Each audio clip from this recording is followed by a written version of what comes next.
سفیر ماه یول ماهی هست که برای آمریکا بسیار ماهی خوب است، چون جشن استقلال دارد آمریکا، نخست و جشن استقلال بار دیگر شما تبریک میگم و این ماه برای تمام مسلمانان تاجیکستان بسیار مهم است، چون که فردا در تاجیکستان و همینطور در بعضی دیگر کشورها عید رمضان هست که من شما که در تاجیکستان هستید و خیلی با دین و با مذهب و با زبان ما علاقه دارید صمیمانه تبریک میگم. تشکر.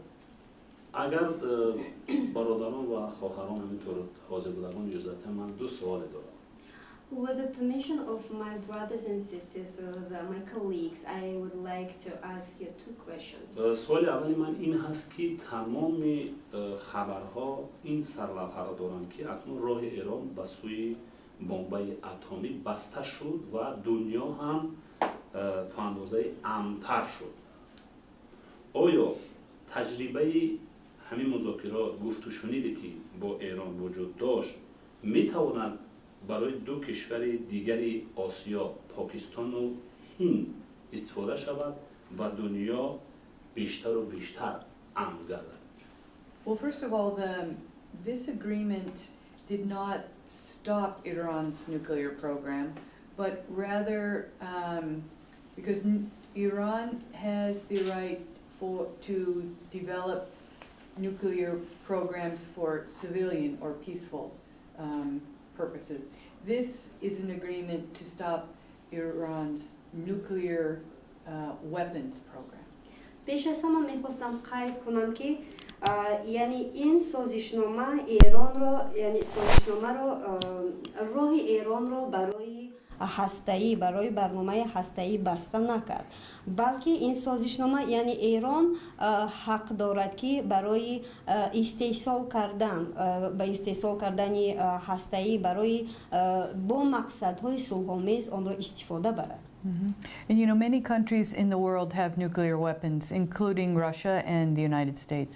ва бисёре аз давлатҳое ҳастанд ки дар ҷаҳон яъне иёлоти муттаҳидаи амрико ва инчунин русия ки яроқи дорои яроқи ҳастаӣ ҳастанд. And I think what we want to the objective or the goal of these negotiations was to stop the proliferation of nuclear weapons. یعنی مقصدی این سازشنامه این پیشگیری کردن، بسته کردنی پهن کردن یعنی پهنشوی آن.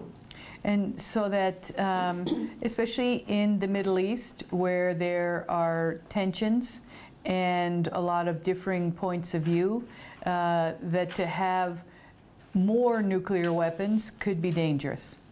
یعنی اساساً در شرق نزدیک یعنی بسیار تهدیدهایی بودند که میتواند پهنشوی آن میتواند که به باز تهدیدها و چالش‌های زیادی آورده رساند. And that to have the Iran be part of a discussion and negotiation, I think is very important. So this is a big step forward that we, all countries could come together and come to an agreement with Iran. و چون ایران که یک چون عضوی این مذاکرات گردید این بسیار هم قدمی مهم بود، چون اون میتواند که در حال آن توانست که در حال آن به دست آوردن این سازش اشتراک سازد. I'm a diplomat, so I believe the best way to resolve any differences of opinion is through discussion and negotiation and diplomatic relations, not through military action. یعنی من همچون شخص دیپلمات من همین را قید کردنی هستم که هر گونه مذاکرات، هر گونه قضیه میتواند که تنها به طور صلح‌آمیز حل خود را یابد، نه به طور استفاده یراق اسلحه. So in terms of the US government, I think we've always been of the opinion that we would like to see better relations between India and Pakistan. And I would agree with you that if we can have dialogue with Iran and among its neighbors and other countries, then I hope this is a good example for India and Pakistan. و از نام حکومت ایالات متحده آمریکا من گفتنی هستم که ман гуфтанӣ ҳастам ки ҳукумати иёлоти муттаҳидаи амрико доимо барои ӯ ҳаст ки яъне барои беҳтар кардани муносибот миёни давлатҳост ва чун шумо дуруст қайд кардед ки ин таҷрибаро метавон яъне дар қазияи ҳиндустону покистон метавон истифода бурд, чун мо тавонистем Эрон ва дигар давлатҳоро ба ҳам овардем ва ин қазияро ҳал намудем, он метавонад ки таҷрибаи хубе бошад барои ҳиндустону покистон. Ташаккур барои посухи саволи аввал. Суоли дуюм ман ин ҳаст ки Thank you very much for the Эрон first ҳоло question. бушкаҳои нафти ба қавли беҳисоб дорад, чун дар солҳои таҳримот албатта ин нафти Эрон дар кишвар захира шуд ва акнун бо бардошта шудани таҳримот ин ба қавли нафт захираҳои нафтӣ ба бозор ворид мешаванд. оё давлатҳои ғарбӣ бахусус иёлоти муттаҳидаи амрико Эронро ҳамчун алтернатива дар бозори энержӣ барои пур кардани ҷои Русия ки аз боварӣ баромадааст баррасӣ мекунад ё хайр? Well, I think that Iran, before the sanctions were imposed, has always had a large market for its oil. And so this is why the sanctions have been effective, because this stream of income has been cut off. ман гумон мекунам ки Эрон пеш аз оне ки яъне ин таҳримот ба Эрон гузошта шуданд, Эрон ҳам бисёр ҳам як бозори ниҳоят калоне дошт барои захираҳои нафт. That the income from sale of oil, the sanctions lowered the income that Iran would have because they couldn't sell their oil.